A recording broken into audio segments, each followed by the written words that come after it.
Hi, everyone. Good afternoon. Thanks for joining us for Conversations Over Coffee with me, Rabbi Steve Wernick of Beth Tzedek Congregation in Toronto, Ontario. Today, I am delighted to welcome Consul General Idit Shamir to the conversation.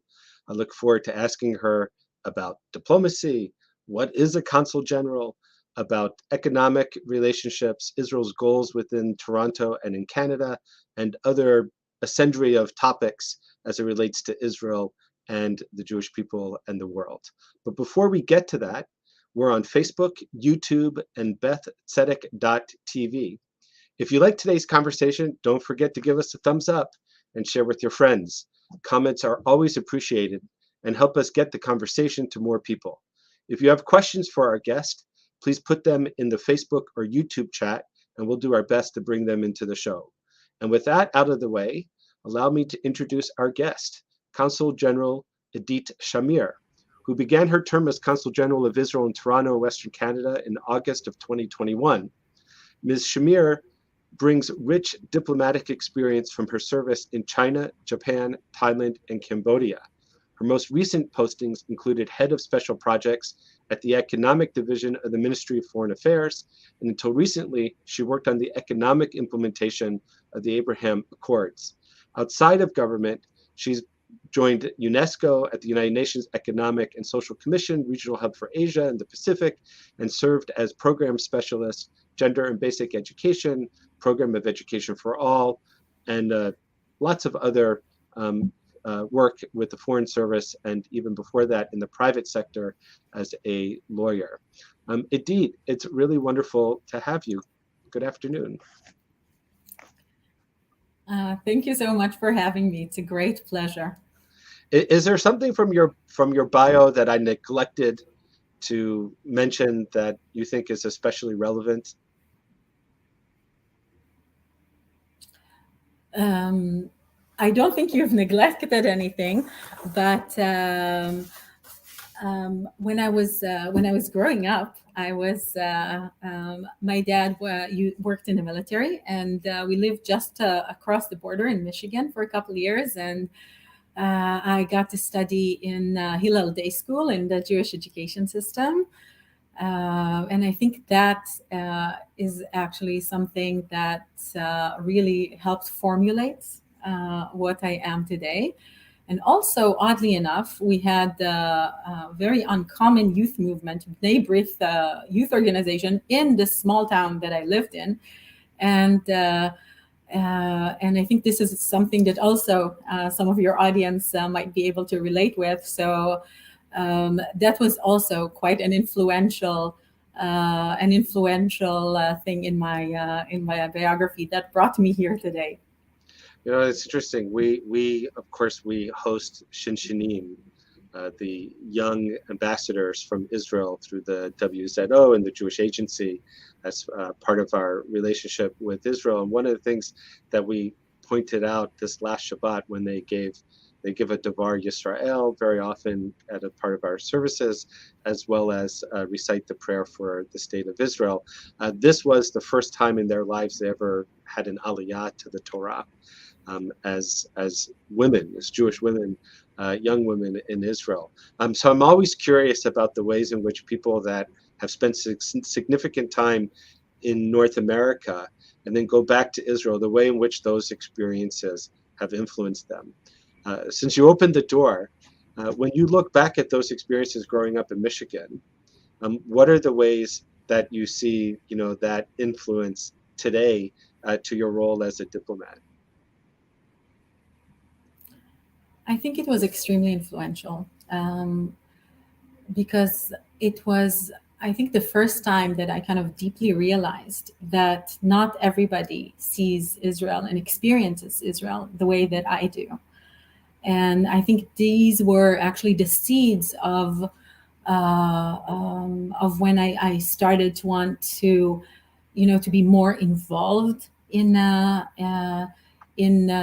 promoting Israel and promoting this kind of miracle that Israel is, and making these connections for Israel, so people will see and tell the story of Israel. And I think that's when it started to be significant for me, which, it was one of the first steps that led me to this role as Consul General and to joining the Foreign Ministry.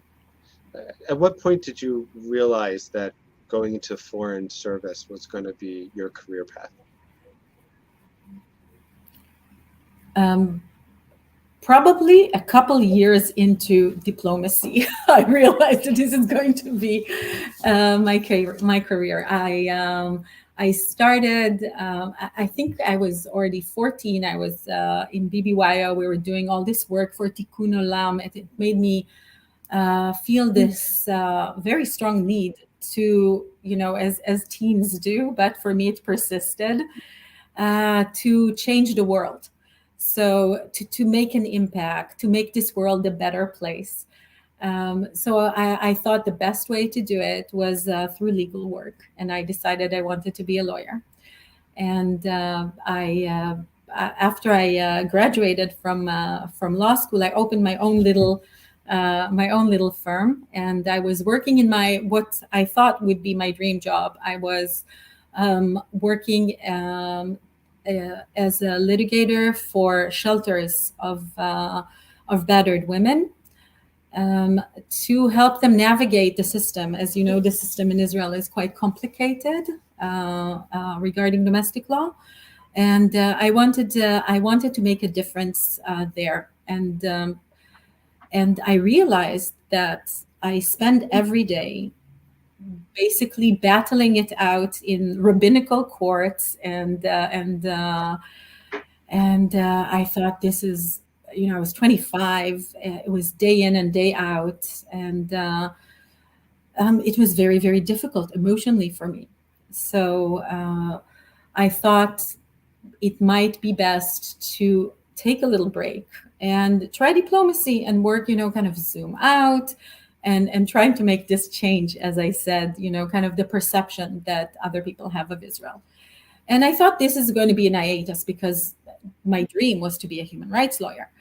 And I found through experience that this is a career that brings me great satisfaction, that allows me to change environments every couple of years, that allows me to meet new cultures and new people and do this work for Israel, which I love so much. So I think it took me a couple of years to kind of understand that I'm not going back to being a lawyer.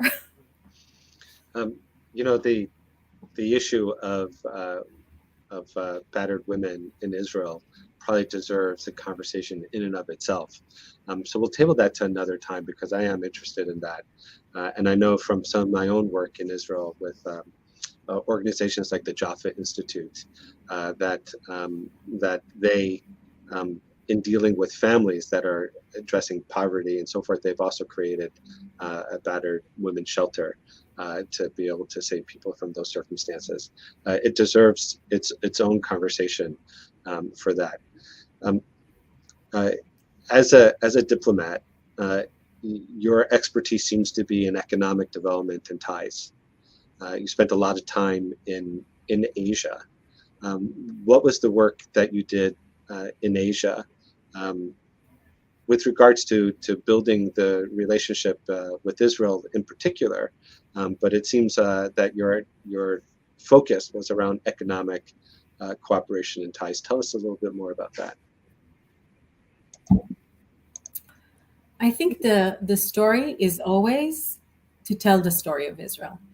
It might be in the mission is always the same. It varies in context, but the mission is always the same. It's to tell the story of Israel and to create these win-win partnerships. And I think when working in a developing world, in Southeast Asia, or working with countries like Japan and China, you always find that the political echelon and the people are very much interested in making a better life for their people. And we know that when you connect and bring what the two sides have, the best things that the two sides have to offer, and you create this dialogue, it creates a better environment for the people. It creates prosperity. And I think sometimes you do it through culture, through academics, and I think a very tangible way of doing it is through connecting economics and increasing trade, creating jobs. And now that COVID made made it so difficult for so many people, I think it's extremely effective to work and to focus on economic cooperation here in Canada. Mostly when we see that the two economies are very similar.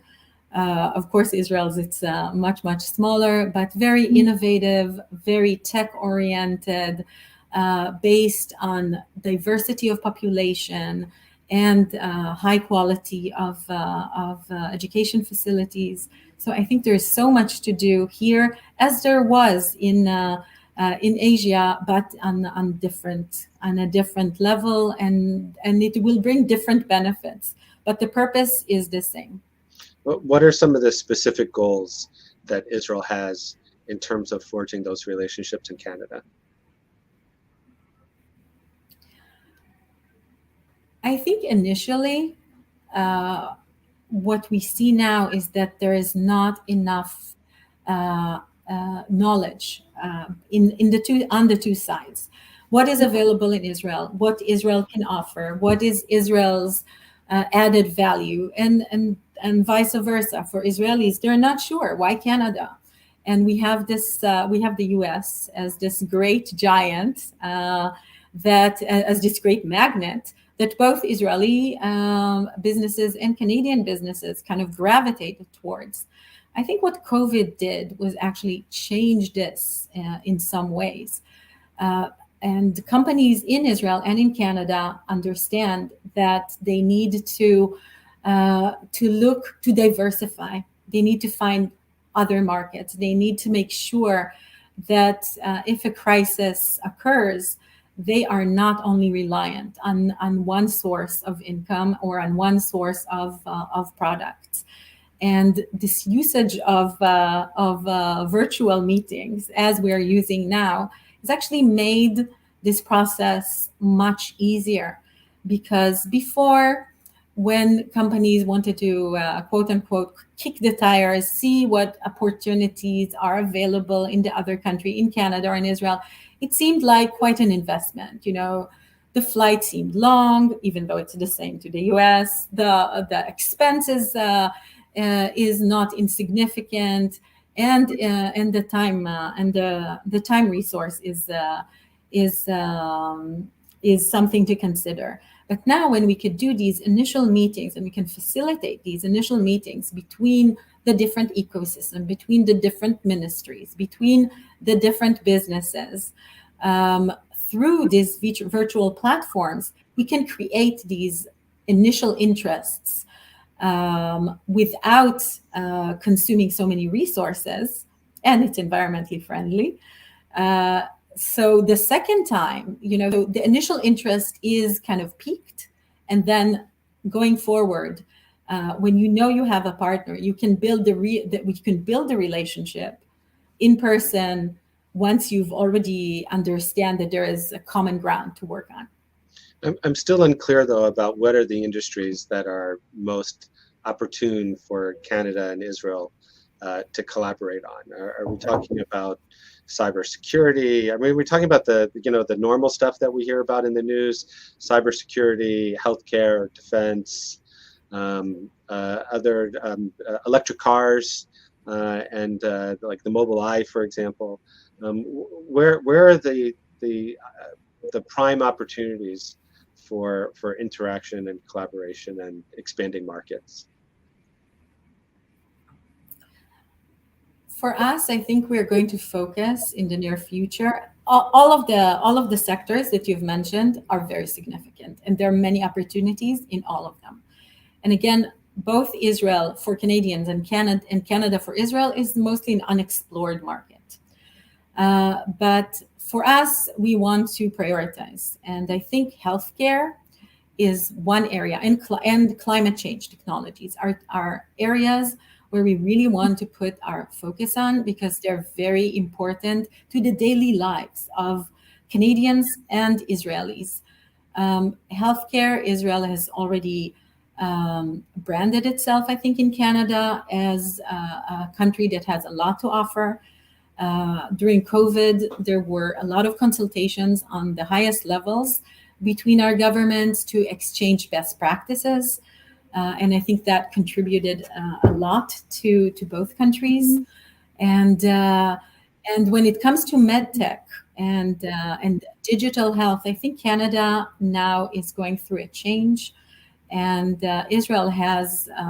And since there are similarities, we both have public health care, but there are differences.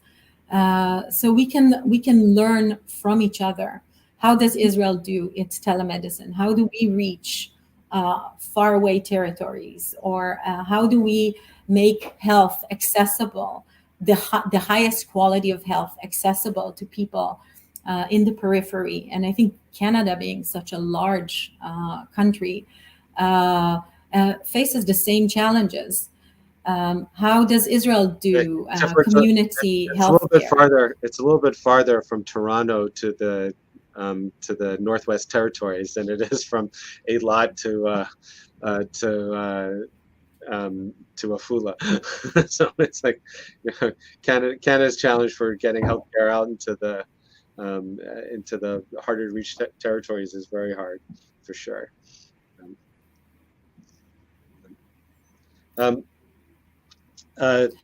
Yes, absolutely. And again, we also have, when we're looking into this health cooperation, there are 70,000 Israelis in the GTA, which is a very significant number.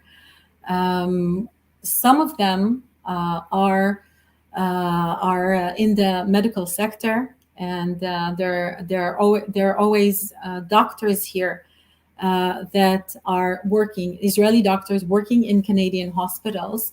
And either if they stay in Canada or they go back to Israel, we already have these person-to-person connections that are important in diplomacy and are important whenever you make a connection between sectors.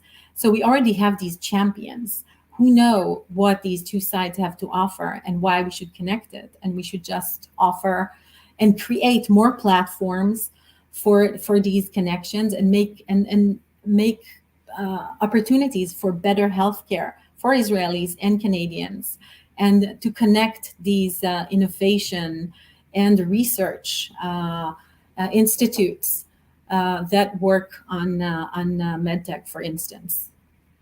Idit, we have a question from one of our viewers who's asking a question really about water and climate change, that the prairies in Canada are suffering from a drought. What do you think that Israeli farm technology or water irrigation systems, what can Israel offer Canada to help address some of the drought that's taking place in the center of the country, in the prairies?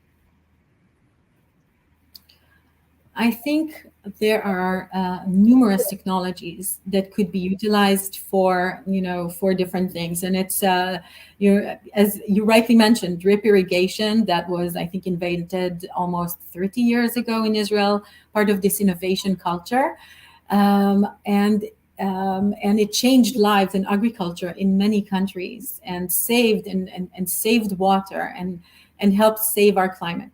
Currently, when we're talking about droughts, there are really varied technologies. Just one off the top of my head is water gen that can actually create water from air. You basically put this container-sized machine, and it uses the humidity to create water. This is just one suggestions. There are better ways to manage water, And again, I think when you put the people together and you understand exactly what is needed in a specific area, solutions are abundant in Israel. I'm interested about the role of the Consul General, because you're one person and you have a huge territory from Toronto and then all the way west to Western Canada. Yes. It's like, it's half of North America. um, how do you manage, your own capacity to build these relationships? When the agenda is so big.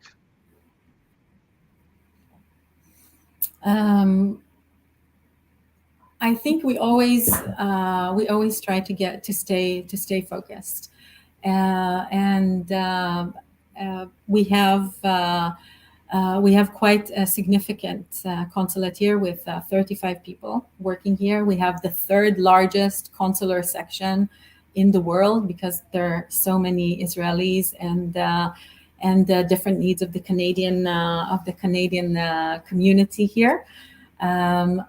So we really try to ask ourselves, how is this specific activity promoting the relationship between Canada and Israel, making it deeper, making it stronger, making an impact?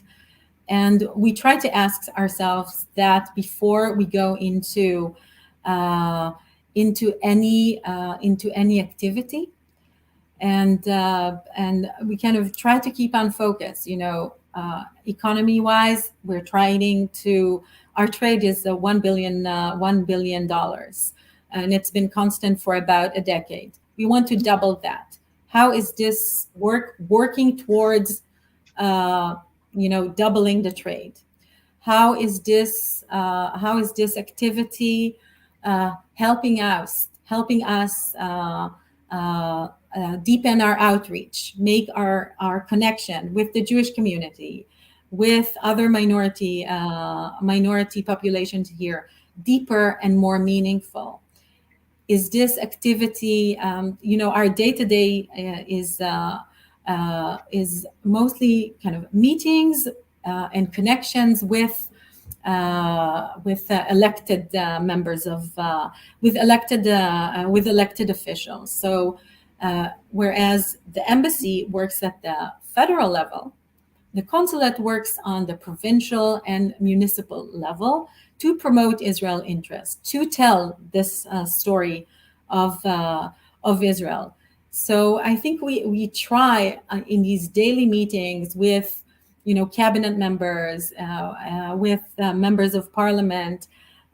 We try to see where do we want to go, and how is this going to help us in this kind of long range of making the relationship tighter, more significant, and enhancing this win-win partnership that we want to create. I feel obligated to ask you about anti-Semitism, and especially the aftermath of the last Israel-Hamas war. It took a lot of Canadians, especially Canadian Jews, by surprise. It really raised an antenna of concern. Are you finding that it's getting harder to tell the story of Israel on the provincial and local level as a result of just the changing nature of politics around the world, including here in Canada?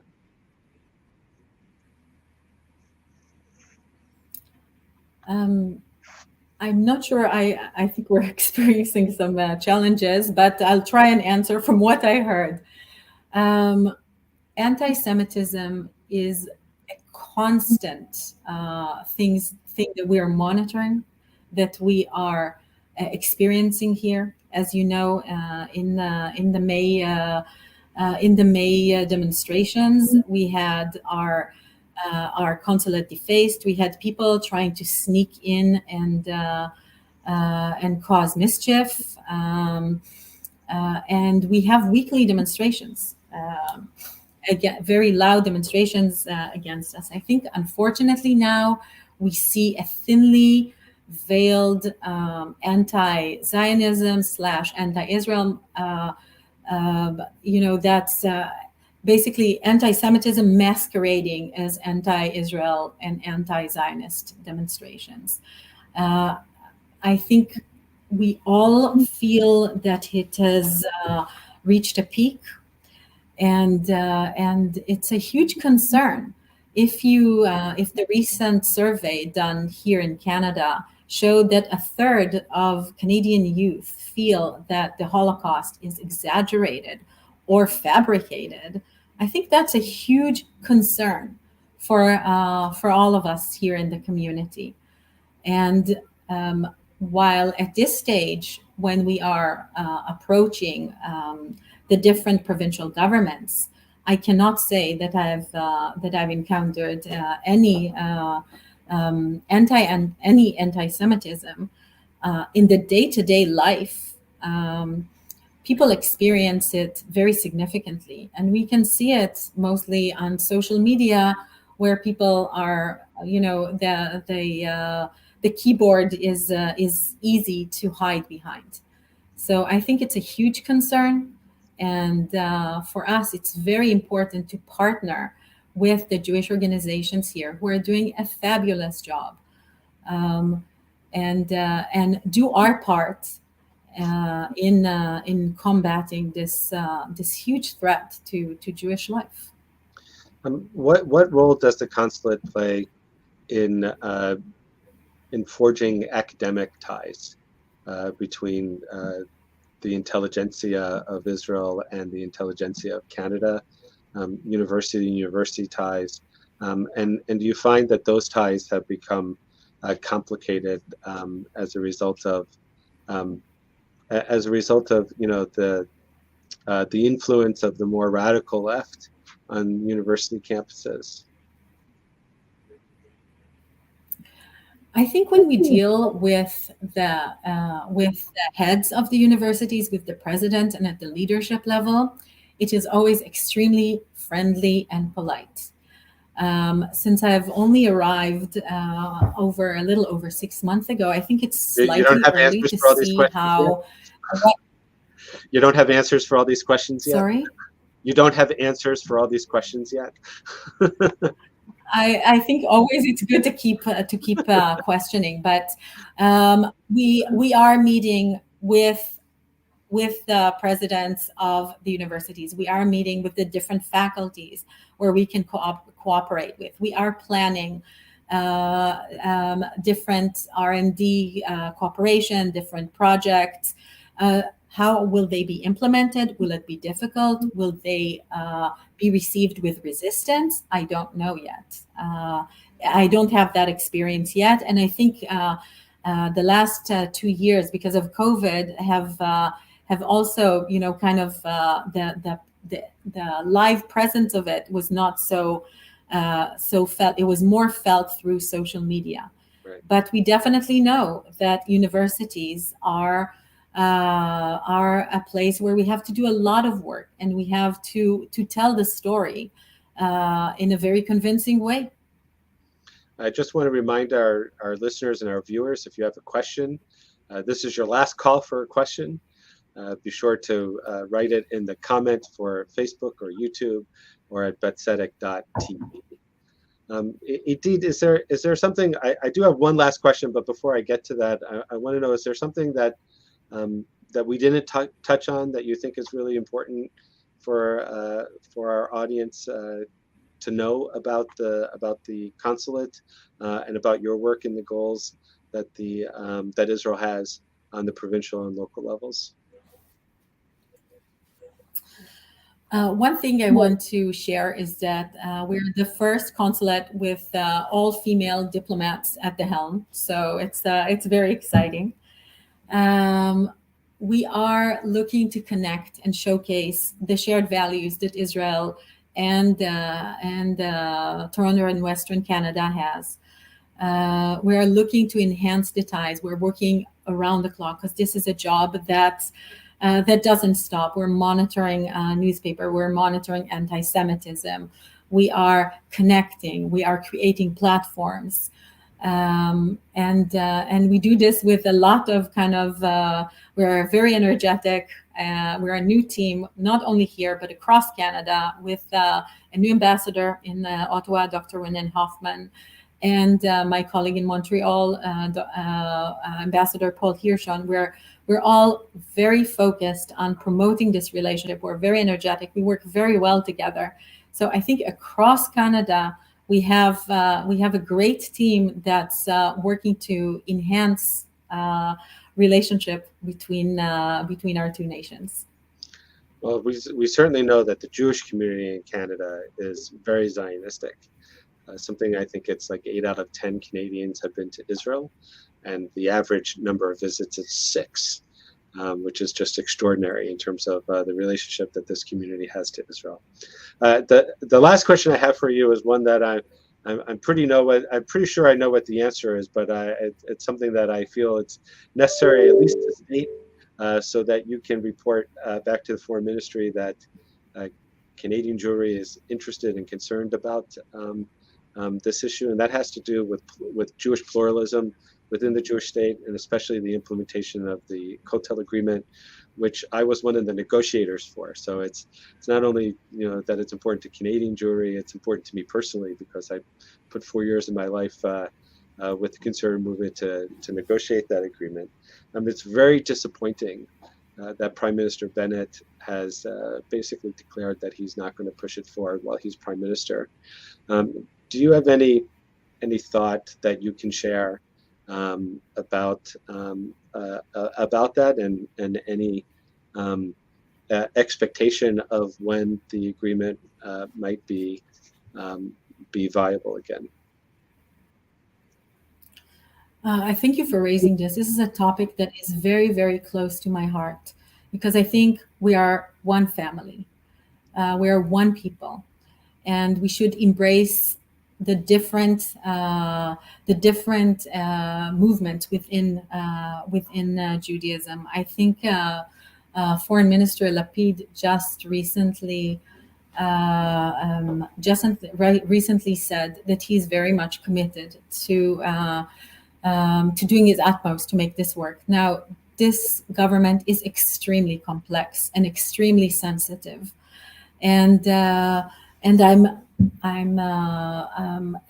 we can see that in other areas there has been progress when it comes to conversion, when it comes to kosher certification. So there is goodwill, but there is the realpolitik of it, that there is no majority for this government to push these items, which are extremely significant forward. So there is not, at this current time, I think this is the best that they can do. I would just point out, and yet the Kotel Agreement is a written part of this coalition agreement. So all the parties to the coalition, when they signed on to it, they agreed to implement it. And this is also a government that doesn't have any of the Haredi parties in it. And so even though this government is fragile for a lot of different reasons, if there were ever an opportunity to push it forward, it would be now. And Bennett himself, when he was diaspora minister, was very supportive of it and voted for it when he was part of the Netanyahu government. So if you wouldn't mind just sending the message forward of the great disappointment of Canadian Jewry, of which the largest denomination in Canada is conservative Judaism. So that's something that's different about Canada versus the US. The conservative movement, the Masorti movement, is the largest denomination in Canada. I think it's important that we keep the pressure up on the powers that be, that they know that we're watching this and we care about it greatly. Idit, thank you. I will definitely, yes, I will definitely convey this very important message. And as you can see, Prime Minister Bennett, it is in his personal agenda to promote this, and this is something that he strongly believes in. But unfortunately, the politics currently, the power, the political dynamics are not there. I think the Jewish community in Canada will have an opportunity to say this in person, because I think we have an upcoming visit of the Minister of Diaspora, Dr. Nachman Shai, in the next few months, and I'm sure he would be delighted to meet with the different communities and hear directly from you, and you can get answers from the political side that can make this difference. Well, we would love to be able to host him at Battered. As you know, we have the largest venue in Canada for a Jewish community, and Yes. Nachman is a good friend. So I'll send him a note too to nudge him that if he's coming, he should come and say hello.